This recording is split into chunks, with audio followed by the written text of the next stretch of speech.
प्राप्त हो रहा है, भगवान की वस्तु है, भगवान का खेल है। जय दिन रहना होगा, वो वस्तु व्यक्ति स्थान उतने ही समय तक हमारे पास रहेगी, हट जाए।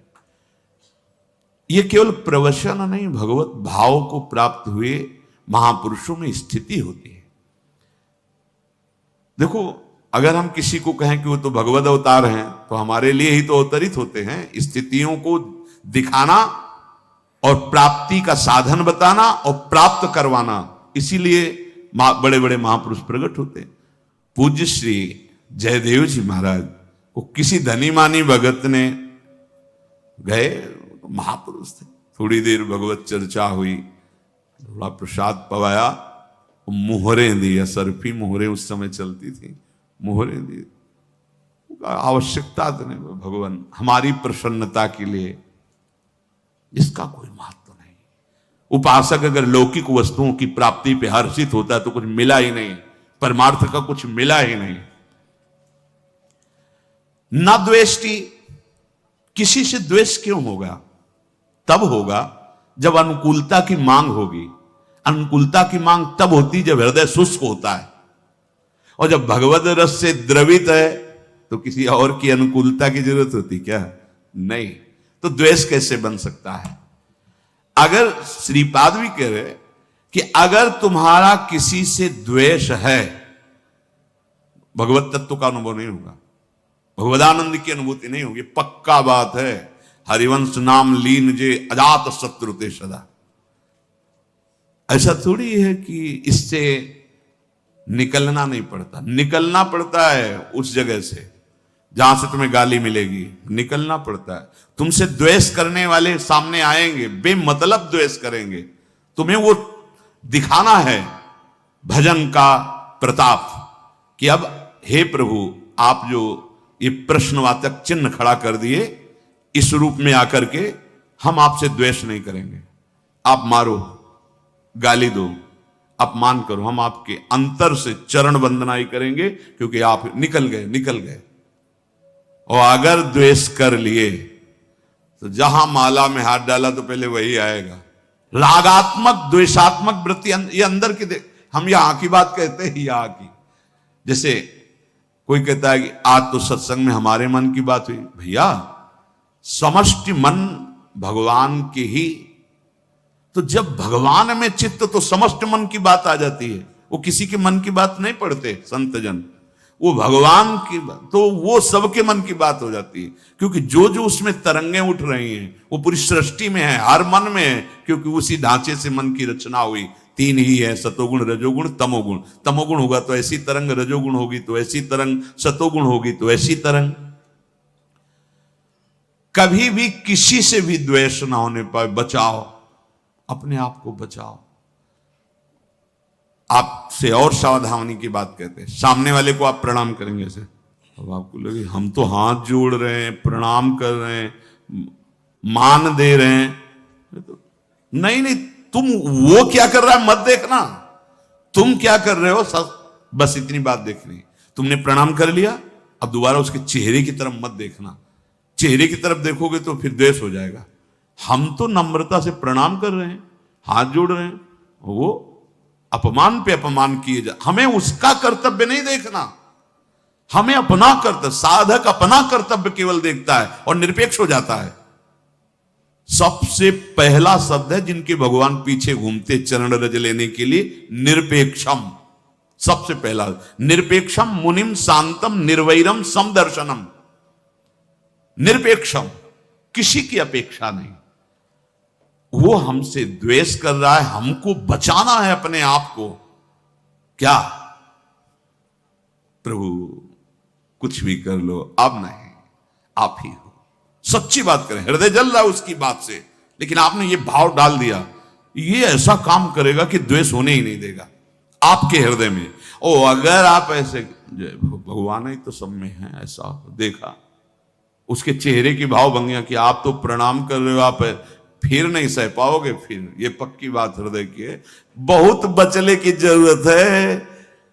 ये अहंकार का फोड़ा बिना गुरुदेव के आप ऑपरेशन नहीं होता। एक बार ऑपरेशन हो गया तो इतने चतुर डॉक्टर हैं कि एक कण भी नहीं रहने देते कि दोबारा ये कैंसर न फैल जाए। नहीं तो भैया हमने देखा है कि जब तक बिल्कुल पक्का सर्जन नहीं होगा तो ऑपरेशन तो होते छोटे मोटे, पर कण रह जाते हैं कैंसर के, और वो बगल से फिर वैसे ही। लेकिन चतुर जो सर्जन होते हैं वो नहीं रहने देते, कोई कण नहीं रहते। वो है सदगुरुदेव। मिटिया मेट कर देते हैं इस देहाभिमान को। ये बिल्कुल समझो, यहां की छाती की बात कहते हैं, ये बहुत जहर है। इसीलिए कोई भगवदानंद की अनुभूति नहीं होने दे रहा, कोई आध्यात्मिक भूमिका नहीं जागृत होने दे रहा। यही भगवान के सामने कालिया फन नीचे थोड़ी कर रहा था, ऐसे ही कर रहा था। भगवान है पर फन हुआ, दबा के चढ़ गए फन के ऊपर। जो फन ताता थे उनका तो नृत्य और उनका सारा का सारा अहम चूर। तो गुरुदेव का तो मनोरंजन हुआ अहम के साथ खेलने। पुराने खिलाड़ी है ना, हमारी दुर्दशा अहंकार की कर दी। ये अब हमारी शरण में आ गया, अब तुझे यहां से हटना होगा या बदलना होगा। अब इस हमारे जन को तुम माया में नहीं फंसा सकता। गुरुदेव पुराने योद्धा हैं, न जाने कितनी बार पछाड़ की है और हृदय को कितनों के निर्मल किया है। ये अहम बहुत बहुत विचित्र है, और इसी अहम से द्वेष होता है। इसी अहम से जब हमें लगता है कि मैं साधुता से चल रहा हूं, मैं शास्त्र संयम से चल रहा हूं, और बार बार आप ऐसा व्यवहार करते हैं, तो फिर वो अहम असहनीय हो कर लेता है हृदय को, फिर वो प्रतिक्रिया में आ जाता है। सदगुरुदेव भगवान के वचन, अगर अहम नहीं तो प्रतिक्रिया कैसे? अगर प्रतिक्रिया है तो यही अहंकार का स्वरूप है। प्रतिक्रिया कैसे? फिर एक दिन बहुत करुणा में भर के कहा कि सबके वाहन हैं, किसी के गरुण वाहन हैं, मयूर वाहन है, नंदिकेश्वर हंस वाहन है, सबके। जानते हो हमारी स्वामिनी जी का वाहन क्या है? माँ जी हमने कहीं पढ़ा नहीं, कहीं सुना, बोले दैन्यता। यद्यपि सकल लोक चूड़ामणि, दीन अपन पो माने, प्रीति की रीति रंगी लोई जा। सदगुरुदेव के वचन। अगर उपासक में दैन्यता नहीं तो प्रियाजू विराजमान कहां होंगी? क्योंकि प्रियाजू का वाहन दैन्य है। देखो, प्रिया प्रेम रस प्राप्त करने के लिए अखिल ब्रह्मांडों के ईश्वर भगवान श्री हरि कितने दैन्य हैं, कितने दैन्य हैं। यद्यपि सकल लोक चूड़ामणि, अखिल कोटि ब्रह्मांडों के स्वामी, दीन अपन पो मांगने, अपने को प्रियाजू के सामने कितना दीन। ये एकांतिक निकुंज की बात, बाहरी नहीं जान सकते। हरिराम व्यास जी देख रहे हैं कि प्रियाजू के सामने पीक दाने लिए सरकार खड़े हैं अखिल ब्रह्मांडों। प्रियाजू के सामने एक पात्र में रंग है, एक में और चित्र लिख रहे हैं, श्री चरणों में महावर की रचना कर रहे हैं। ध्रुवदास जी देखते हुए कह रहे हैं, बिहरत कुसुम पराग लगत, पीत वसन लय झारत, लुठत मयूर चंद्रिका तिंतर, अद्भुत छवि निहा, जावक चित्र बनाई संवारत, करम सफल तब मानत कौन, जिनके ध्येयम सदा परिभोग्नम अभीष्ट दोहम, तीर्थास्पदम शिव विरंच नुतम शरण्यम। भूल करके अपनी महिमा को दैन्य होकर प्रिया प्रेम में ऐसे। तो बोले हमारी स्वामिनी का वाहन है दैन्यता, और ये दैन्यता कहीं मिलती नहीं। बिना अहंकार गए दैन्यता नहीं आती। अहंकार गुरुदेव के द्वारा नष्ट होता है, परिवर्तित होता है। यो न हृष्यति, हर्ष नहीं किसी भी वस्तु व्यक्ति स्थान की प्राप्ति में, और न द्वेष्टि, कोई तुम्हारे प्रतिकूल आचरण करे, निंदा करे, अपमान करे, तुम्हें गुस्सा दिलाना चाहे, तुम्हें द्वेष नहीं करना है। बचो परम पद प्राप्त करने के लिए, भगवान के प्रिय बनने के लिए। यहां जो तात्पर्य है प्यारे को, मतलब भगवान कह रहे भक्तिमान्य सा में प्रिया, सब मेरे को प्यार करते, मैं उसको प्यार करने लगूंगा। किसको? जिसके हृदय में हर्ष नहीं, किसी से द्वेष नहीं, और न सोचती। जैसे सब कुछ तुम्हारा छिन गया। कितना था? किसी भी नगर के किसी एक कोने में तुम्हारा महल बना होगा, हम कह रहे हैं, पूरे विश्व ब्रह्मांड की संपत्ति का असंख्य हिस्सा होगा तुम्हारी संपत्ति। बहुत संपत्ति है भाई वो। अरे समुद्र को रत्नाकर कहा गया है, एक से एक रत्न। भूमि में अष्टम धातु ऐसे प्रकट होती है, जैसे गेरू पीली मिट्टी, ऐसे चांदी सोना भूमि में है। इसी भूमि में कितनी संपत्तिवान हो, क्या हो, कुछ नहीं। अगर नष्ट हो जाता है तुम्हारा, तो तुम्हें यह ध्यान रखना है कि तुम हरि के हो। जिसने ऐसे, इसे निमेष कहते हैं, पलक झपकने को, पलक झपकने में अनंत ब्रह्मांड बना दिए, उसकी लीला है। मेरा जो कुछ नष्ट हुआ है, एक सेकंड में वो अनंतों गुना बना दे। भगवद आश्रित कभी शोकित नहीं होता किसी वस्तु व्यक्ति स्थान के नष्ट हो जाने पर। जैसे कोई पधार गया, खूब नाम कीर्तन करो। इतने समय के लिए हमारे साथ आया था, भगवान मंगल करे, खूब नाम कीर्तन, खूब उत्सव मनाओ, रोना मत। जितने आंसू गिरेंगे और नाक लार, ये सब दुर्गति का कारण होती है। अगर आप पुत्र को प्यार करते हो, अपने परिवार को प्यार करते हो, वो पधारने जा रहा है, तो बैठ के नाम कीर्तन करो, रोने की जरूरत नहीं है।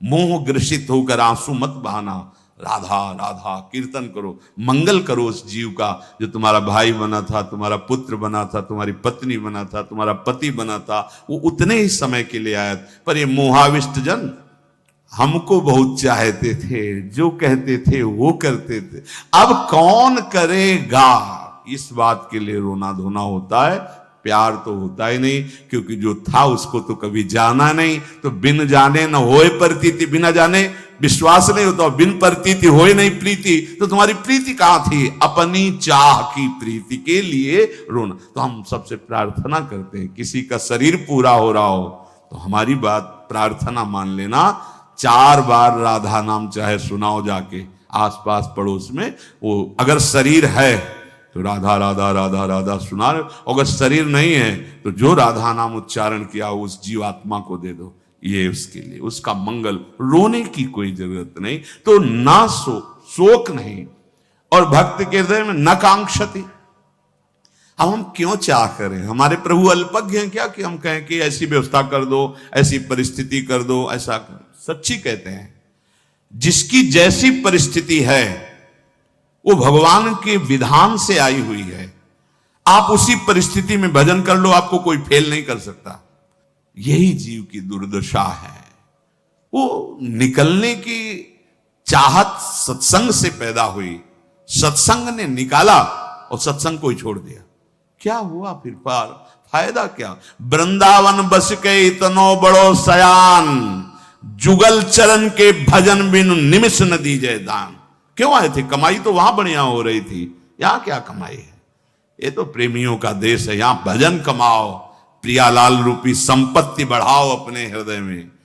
तो न कांक्षति, कोई आकांक्षा भक्त न करे, अगर करे भी तो छूट दे दे हमारे प्रभु को। तो भगवान ने कहा है, अर्थार्थी आर्त जिज्ञासु ज्ञानी, मतलब आपको भक्त ही माना जाएगा, पर छूट दे दो कि प्रभु यदि मेरी मांग से आपका भजन ना रुके तो आप दे देना, अगर भजन रुके तो प्रभु मत देना, ये आपके ऊपर छोड़ दिया। शुभाशुभ परित्यागी भक्ति मान्य समय प्रिया। जैसे अशुभ हमारी दुर्गति कर देता है, ऐसे शुभ भी दुर्गति का कारण है। कोई विद्वान कह सकता है कि शुभ के द्वारा दुर्गति? तो सुनो, तुम शुभ कर्म करोगे, यहां से ऊपर के लोगों को जाओगे। जैसे स्वर्ग गए आप, खूब भोग भोगेंगे जितना आपका शुभ है, और पुण्य छीणे मृत्यु लोक के विशंति, तो फिर कहां गए? वहीं आ गए ना। तो आवागमन तो नहीं मिटा ना, तो सदगति तो नहीं हुई ना। तो हुई क्या? उसे एक अच्छा स्वप्न, एक बुरा स्वप्न, लेकिन है तो दोनों स्वप्न ही, कोई खास बात थोड़ी है। तो इसीलिए शरण निरापक पद रमित सकल अशुभ शुभ नंस, आचार्य श्रीहित महाप्रभु हरिवंश चंद्र जी के लिए, कि जो इनकी शरण में हो जाता है ये शुभ अशुभ का नाश कर देते हैं। और देत सहज निश्चल भगति, जय जय श्री हरिवंश। जो ना हर्षित होता है, ना द्वेष करता है, ना कोई शोक करता है, ना कोई आकांक्षा करता है, और शुभ अशुभ का भी परित्यागी है, और सदैव मेरी भक्ति में रत है। भगवान कह रहे हैं, स में प्रियः, बहुत से भक्त मुझे प्यार करते हैं, पर मैं इसको बहुत प्यार करता हूं। स्त्रीषु स्तन्यप्तोकवत् स्व अतिथि गेहेथ देहे च, श्रीपाद कह रहे हैं, जहां तुम्हें वास मिला है ऐसे रहो। जैसे अतिथि आता है किसी के घर में तो अपना घर नहीं मान लेता, सोचता है हमें तो बस समय व्यतीत करना है, जितने दिन चले जाना है यहां से। बिल्कुल ठीक ऐसा ही है, चाहे गृहस्थ में हो चाहे विरक्त में हो, घर को अपना नहीं मानना चाहिए।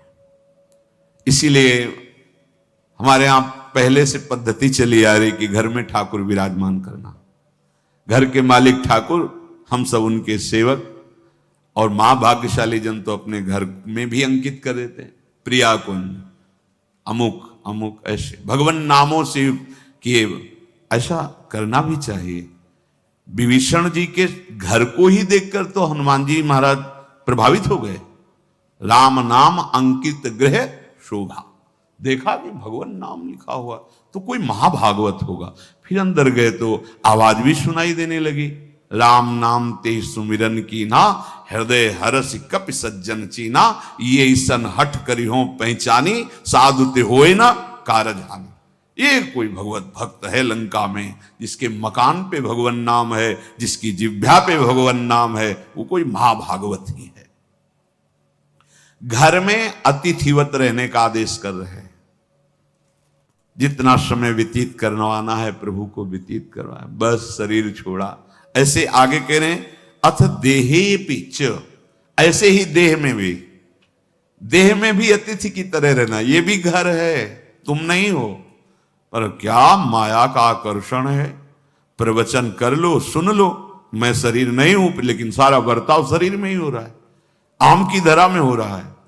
बहुत सावधान आदेश कर रहे हैं, भगवद आश्रित रहो, ऐसे जैसे बच्चा मां के स्तनपान से ही जीवित है। अर्थात हमारा जीवन केवल हमारे प्रभु के द्वारा पोषित है। महलों में राखे चाहे झोपड़ी में वास दें, आपका आपका आप जैसा ज्यो ज्यो राखत हो त्यों त्यों रहियत हो हरि, हे हरि आप जैसे आप। घर में अतिथिवत रहो, अभिमान मत करो मेरा घर है। और शरीर में भी ऐसे ही अभिमान मत करो कि मैं शरीर हूं या मेरा शरीर है। भगवान ने ये शरीर दिया है, बड़े भाग मानुष तन पावा, भगवान ने दिया है। ये सुर दुर्लभ सदग्रंथन गावा, काहे के लिए मिला है? भजन करके भगवत प्राप्ति के लिए। कैसे होगी भगवत प्राप्ति बता रहे हैं, रोज सत्संग में वही चर्चा होती है। देखो शास्त्र है दुग्ध, गुरुदेव अपनी बुद्धि से हर सूत्रों को दही की तरह जमा कर अलग अलग निकाल करके और अपनी ज्ञान की बात उसमें डाल करके उसे दही की तरह जमा दिया, फिर मंथन किया और उसमें जो सार निकला मक्खन, उसे फिर और तप के द्वारा पवित्र हृदय में रख करके फिर देखा और घी की तरह निकाल के आपको दे दिया। इसीलिए कहा जाता है कि संत समागम से बढ़कर कोई भी साधन नहीं। व्रतान यज्ञ छंदांसि तीर्था नियमा यमा यथा वरुंधेत सत्संगा सर्वसंगोपहो हिमाम। क्यों? क्योंकि कोई मेहनत नहीं करनी पड़ी, सीधे घी मिल रहा है, बस उसे स्वीकार कर लो। तुम शास्त्र स्वाध्याय करते तो तुम्हारी बुद्धि के अनुसार उसका भाव आता। तो जब महापुरुष जन शास्त्रों को देते हैं, परोसते हैं हमारी श्रवणेन्द्रिय से हृदय में, तो वो अपनी स्थिति से उसका भाव दर्शन कराते हैं। तो द्वेषम संतत माचरत स्वपितनु वाणी हृदय मित्रवत। तुम्हारे हृदय में पूरी सृष्टि में किसी से भी द्वेष नहीं होना चाहिए। अगर हम किसी से भी अनुकूलता की चाह करेंगे तो हमारे हृदय में द्वेष हो जाएगा। भगवान के वचन हैं, यो न हृष्यति न द्वेष्टि न सोचति न कांक्षति शुभाशुभ परित्यागी भक्तिमान्यः स मे प्रियः। भगवान को हम प्यार करते हैं, भक्ति मार्ग में चलते हैं, अहोभाग्य है। पर धन्याति धन्य वही हुआ जिसे भगवान कहते हैं कि वो मुझे प्रिय है। कौन प्रिय है? यो न हृष्यति न द्वेष्टि न सोचति न कांक्षति शुभा और अशुभ परित्यागी भक्ति मान्य स में प्रिय। बहुत अमृत में भगवान के वचन है।